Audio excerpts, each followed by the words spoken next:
Darkness falls across the land.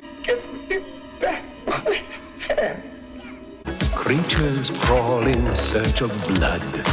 Nobody knocks off an old man in my neighborhood.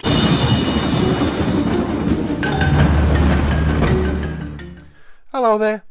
Welcome to my review of Eerie, Indiana, episode 19, The Broken Record.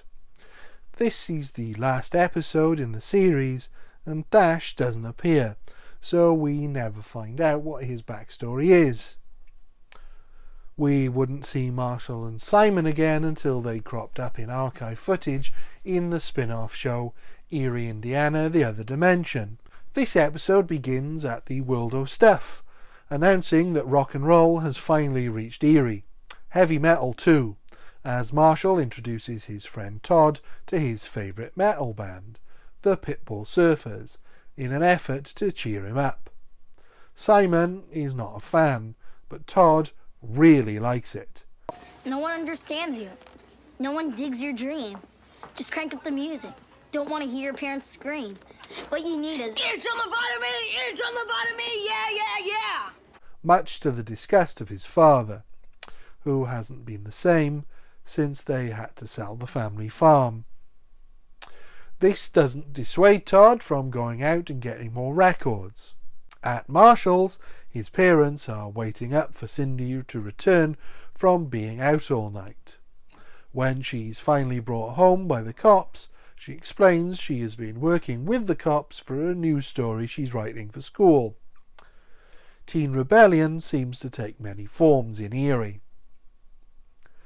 Todd is becoming enraptured by the music, much to his father's disgust, and, as his mother tries to explain the stress his dad is under, it doesn't stop Todd from getting more and more into the music, as he begins to fully adopt the metal lifestyle. No one cares if you live or die. Turn that puke you call music off and go to bed before you destroy what few brain cells you have left. What's happening, man? What it is, what it isn't. What it would have been, what it might have been. Todd decides to hitchhike to join the band, but has a change of heart when he finds out his parents are looking for him, and so steals a milk van to get home quickly instead, which he quickly crashes. He's taken to the hospital, and Marshall makes his way to Todd's to see what's up. His dad is about ready to smash his new record collection. Todd escapes the ambulance and heads home. Just as he gets there, his dad is convinced the record has hidden messages on it. But when he plays the record backwards... Aren't you stupid enough? Isn't your mind already full of mush? You want to pollute that worthless brain of yours even more? And why can't you get a haircut?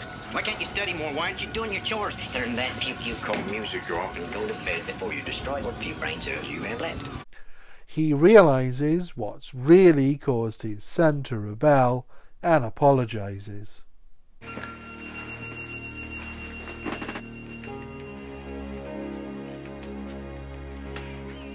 I'm sorry.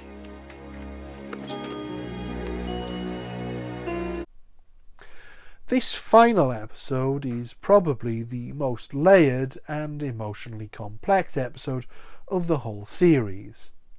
While there are moments of humour, particularly the Cindy subplot, the main focus is not teen rebellion as it might appear, nor is it the dangers of heavy metal, despite Marshall making a disturbing admission about the band.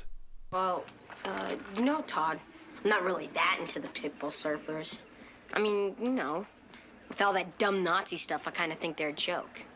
This time, it's talking directly to the parents in the audience. Even though it's explained that Todd's dad treats Todd poorly because of the stress he's under due to the family's financial troubles, it makes it clear that this is not an excuse to mentally abuse your child.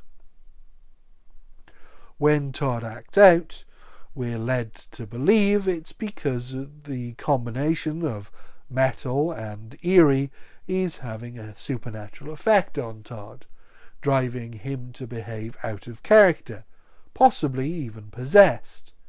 But he isn't. The music is not changing who he is.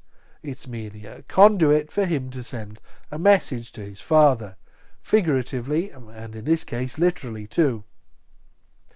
The satanic panic of the 80s and early 90s and the supposed subliminal messaging in backmasking, as seen here, were created by people who wanted to blame their kids' behaviour on something else, something other, rather than taking the responsibility for raising their kids.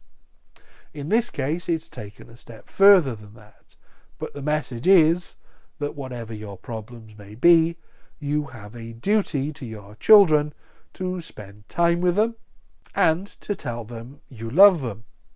It's not good enough to assume they know you love them. I have to give special praise to Tom Everett as Todd's dad, as his performance is spectacular. He has that terrifying, dangerous, quiet rage throughout, until the final revelation causes him to realise the error of his ways, and the subtle change that comes over him as he comes to that realisation is just brilliant. What's with the hair?